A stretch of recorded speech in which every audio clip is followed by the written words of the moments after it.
આજના 21મી સદીના યુગમાં ટેકનોલોજી અને વિજ્ઞાનના યુગમાં આજે પણ કેટલાક લોકો અંધશ્રદ્ધાનો ભોગ બની રહ્યા છે. કેટલાક ભુવાઓ તેમને ભોળાવી ફોસલાવીને તેમને વશીકરણ કરીને તેમની પાસે જે ઘટનાને અંજામ આપવામાં આવે છે તે સમાજ માટે એક ચિંતાનો વિષય બનતી હોય છે. ત્યારે આ વચ્ચે છોટાઉદેપુર જિલ્લાના પાણેજ ગામમાંથી ખળભળાટ મચાવનારી ઘટના સામે આવી હતી, જેમાં એક ભુવાએ પોતાના પાડોશમાં રહેતી 5 વર્ષની બાળકીને લઈ જઈ તેને તેના ઘરે કુહાડી વડે ઘા મારીને હત્યા કરી દેવામાં આવીને ત્યારબાદ આ ભુવાએ તે બાળકીના લોહીની બલિ ચડાવીને માતાને આ લોહી ચડાવી પ્રસન્ન કર્યો. આ પ્રકારની ઘટના બન્યા બાદ છોટાઉદેપુર જિલ્લામાં ફફડાટ ફેલાયો હતો.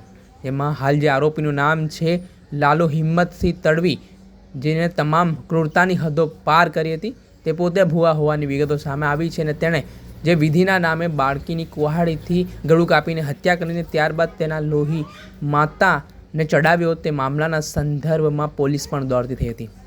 આ ઘટનાના સંદર્ભમાં સ્થાનિક પોલીસની સાથે પોલીસના ઉચ્ચ અધિકારીઓ પણ ઘટના સ્થળે દોડી આવ્યા હતા અને ગણતરીના કલાકોમાં લાલુ તડવી નામનો જે આરોપી છે તેની ધરપકડ કરવામાં આવી હતી.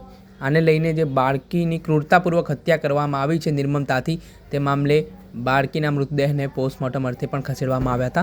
આ ઘટનાને લઈને શું કહી રહ્યા છે છોટાઉદેપુર જિલ્લાના એસપી ગૌરવ અગ્रवाल, તે સાંભળી લો. नमस्कार।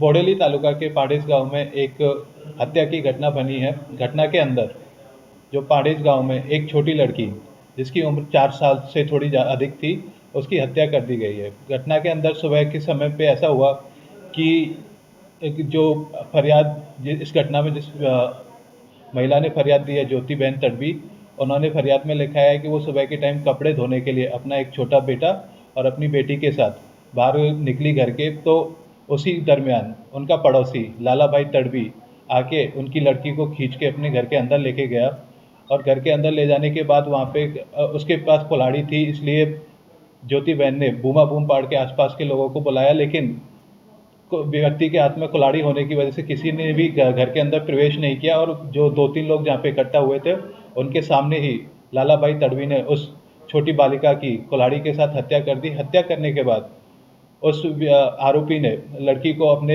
मंदिर के सामने एक छोटा मंदिर बना हुआ है घर में, उसके पास लेके गया और जो उसके गले पर जो कुल्हाड़ी मारने की वजह से जो खून आया था, उस खून को लेके उनकी जो मंदिर की स्टेयरकेस थे उसके ऊपर उन्होंने उस खून को चढ़ाया। तो इस तरह की फरियाद ज्योति बहन ने दी है और उसके फरियाद के चलते हमने आरोपी को हिरासत में भी ले लिया है, पूछताछ जारी है। और अभी प्राइमरली ये मामला नरबली का लग रहा है, क्योंकि उसने जो खून लेके मंदिर की सीढ़ियों पर चढ़ाया है, इस वजह से हम उस डायरेक्शन में तपास कर रहे हैं और किसी का इन्वॉल्वमेंट अभी तक सामने नहीं आया है। और जैसे ही पुलिस को और जानकारी मिलती है कि इसका कोई और कारण है या नहीं है, हम आपको बताएंगे। लेकिन अभी ये मामला नरबली का लग रहा है और जो व्यक्ति है आरोपी, वो थोड़ा विकृत प्रकृति का लग रहा है, इस वजह से ऐसा हो सकता है कि उसने ये गुनाह किया है। तांत्रिक विधि किया આપણે સાંભળ્યા આ હતા છોટાઉદેપુરના એસપી ગૌરવ અગ્રવાલ. તેમણે આ મામલે માહિતી આપી છે. સાથે જ જ્યારે પોલીસને આ ઘટનાની જાણ થઈ ત્યારે પોલીસનો કાફલો તાત્કાલિક ઘટના સ્થળે દોડી આવ્યો હતો અને લાલુ તડવી અન્ય સ્થળે ભાગે તે પહેલાં તેની ધરપકડ કરવામાં આવી છે. હાલ આધેડ ભુવાએ જે કૃત્યને અંજામ આપ્યો છે તેને લઈને આજે ગામમાં ફિટકારની લાગણી લોકો વરસાવી રહ્યા છે તેના ઉપર, અને તેની સામે કડકમાં કડક પગલાં લેવામાં આવે તે પ્રકારની માંગ પણ ઉઠી છે. જ્યારે મૃતક બાળકીના વાલીઓએ પણ આ ઘટનાના સંદર્ભમાં આરોપી સામે કડક પગલાં લેવા માટે માંગ કરી છે અને તેમના બાળકીના હત્યાના ઘટનાથી પરિવારમાં ઘેરા પ્રત્યાઘાત પડ્યા છે. દર્શક મિત્રો, એન કવરેજ ન્યૂઝને આપ લાઇક કરી લો, સબસ્ક્રાઇબ કરી લો અને શેર કરવાનું ભૂલતા નહીં.